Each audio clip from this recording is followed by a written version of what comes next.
This is really interesting what you're talking about, because there's a lot of people that are watching us, listening to us right now that are maybe in their 40s or 50s, or maybe even in their 30s, and they feel like they're too old, Correct. They don't understand it, and maybe they feel, correctly or not, that they're being tuned out by all the young kids at work. Yeah.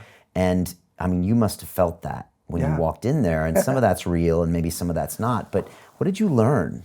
Well, let's start by saying the faster the world changes, the more obsolescence accelerates. And so the knowledge you got, the knowledge we learned in college by the time we were 30 might not have been as relevant. And so that's increasingly true. And so the age at which someone starts to feel potentially irrelevant actually is declining. One of the interesting ironies of the world is we're all living older, but power is moving younger. So there's what I call the irrelevancy gap that actually has been created that I think is 20 years long or so. Because if you're going to live 10 years longer, and you're going to be and power is moving 10 years younger, in your 40s or your 50s, you could actually feel like I'm going through this irrelevance gap that is painful. So what did I learn in that process that I've been sharing with my book and in other ways? Number one is, I think a modern elder, they started calling me the modern elder. They called you that? They did. Okay, and you were okay with that? I was initially really painful because I thought elderly. And so elder and elderly are two different things. Elderly is maybe the last 5 or 10 years of your life. Generally, you're in a position where you are in need of support. Elder is a relative term.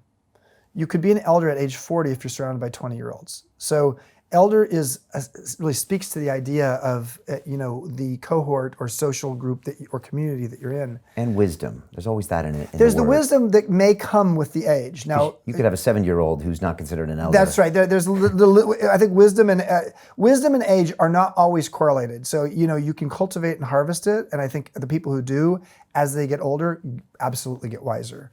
One of the benefits of being older and helping to get wiser is you have pattern recognition of being on earth longer, and you've actually stubbed your toe or skinned your knee enough times, you've learned from it.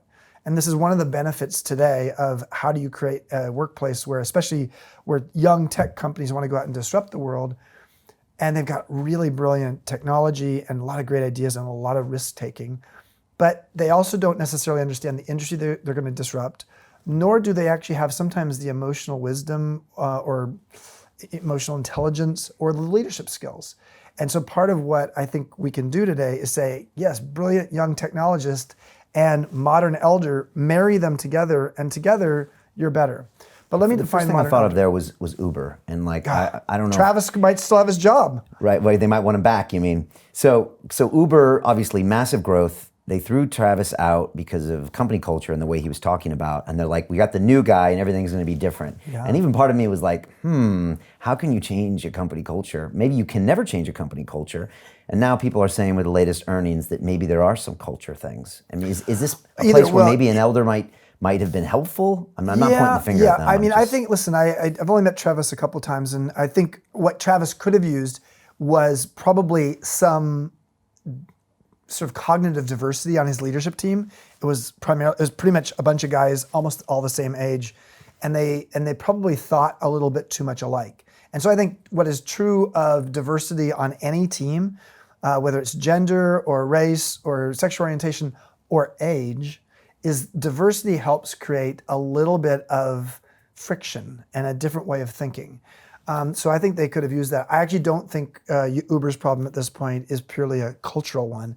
It may be a business model one, and that's actually painful. I actually think the fact Uber is so popular with those who use it is a good sign, because it means like, okay, it's probably a pricing issue at some point.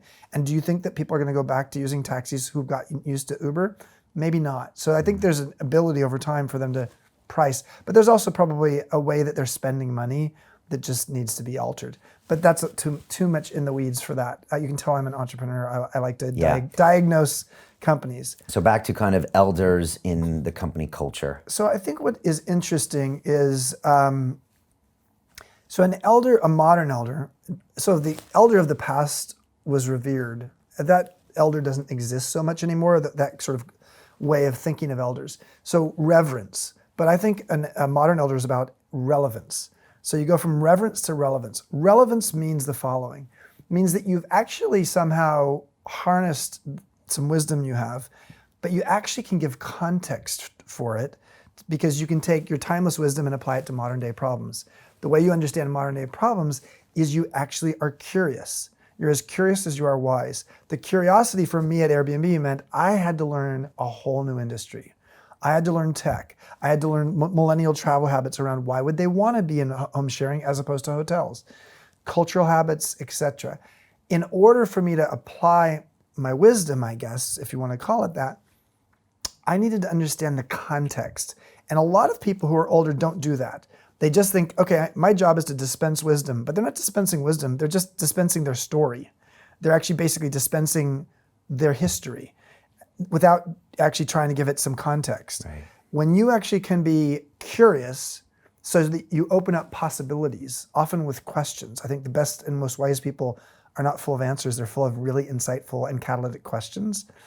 So if you can actually be curious to open up possibility and then wise to distill down what's essential, that combination of curiosity and wisdom in one person is exceptionally powerful. Okay. And that's why a modern elder can be really helpful in a workplace, generally full of younger people. And I think as power, moves to those who have digital intelligence, or what I call DQ. One of the things I learned from Brian back and forth, we had a sort of a mutual mentorship relationship. I learned a lot of DQ, digital intelligence, from him. And I believe he learned from some EQ, some emotional intelligence, from me, because that is a quality that a person actually gets better at as they age. Okay. It sounds like if you want to be this type of elder, and let's be honest, anybody listening will be an elder one day. Yeah, And if you're lucky. If you're lucky, right. And if you want to be relevant, and I think everyone does, and useful and, still contribute, which I think people want to, then you're going to need to know this. It sounds like you have to be really self-aware, as in like being able to check your ego at the door, being able to really think, how can I be of value? Because, the typical thing is you come in and say, you kids don't get it. This isn't how businesses are run. You're running around like this. You need some more gray hairs. Yeah, back in my day. I'll be the adult supervision in the room. How dismissive do you want to be? Most older people in the context of younger people take almost the role of the parent or the preacher. And most younger people don't want to be preached at, and they aren't looking for that. What they are looking for is wisdom. 75% of millennials would like to have a mentor, and only 2 to 3% actually have one. So right there speaks to this gap of what people want as younger people and what we're actually giving them. A mentor, to my mind, is best suited to be a mutual mentor. The mentor of the past was all the wisdom flowed from old to young. Then there were reverse mentors that Jack Welch at GE said, okay, my senior executive team at GE doesn't understand tech or computers or internet, so the younger people in GE taught that. So that's called reverse mentorship. The future of mentorship, and I think the future of learning and development in companies, is going to be based upon how do you create mutual mentorship, often across generations. And with 5 generations in the workplace for the first time, we've got to figure out how do we create a matching technology for people who can actually teach each other things. So that means you better check your ego at the door. I'd run my own company, grown it from 1 to 3,500 people over the course of 24 years. Now I'm reporting to someone 21 years younger than me. Yes, I'm mentoring him as well, but yeah, I'm a senior executive in the company who has to report to him and his 2 co-founders. And what I learned quickly was I was no longer the sage on the stage, I was the guide on the side. And so I needed to realize it didn't all revolve around me. I think the primary operating system for the first half of our adulthood is often the ego. It can serve us well in certain cases, and it also can there's maybe a little too much of it at times, especially if you're a senior leader, especially if you're an entrepreneur, especially if you've gotten a lot of attention. So I had a certain amount of ego, that's for sure. I joined this place and all of a sudden I realized, my God, I am not on center stage. My job is to sort of support these guys and help them be as successful as possible. So my primary operating system had to move from, basically the ego to my heart and soul. And that meant I had to frankly learn how to be less interesting and more interested, which was a way of saying being interested means my focus was on helping you be as successful as possible. And you said that really quickly, and you mentioned this in the book, but this is a good point just to reiterate. to be, you said a lot of times, sometimes the first half of your life, you're focused on being interesting, like kind of, look at me, look what I can do. And then maybe the second half should be focused on being interested. Yes. And it's something people should think about. It's Yeah, interesting. so it's a very simple thought, which is the way I look at our lives, and I really look at life stages now. It's been sort of the era where I am in my life, and we'll talk more about that in a few minutes. But our bookends of ego are adolescence to what is now called midolescence. Adolescence we're well aware of. It's 115 years old as an idea, weirdly.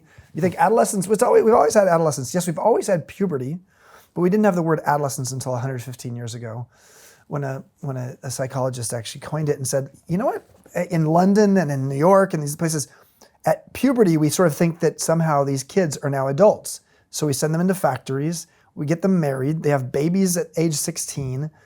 But instead, what they said, adolescence is a period of time when you're preparing for learning how to become an adult, which is why junior high schools and high schools in the US started to actually become more popular, because there was a sense that you're not ready to be an adult yet.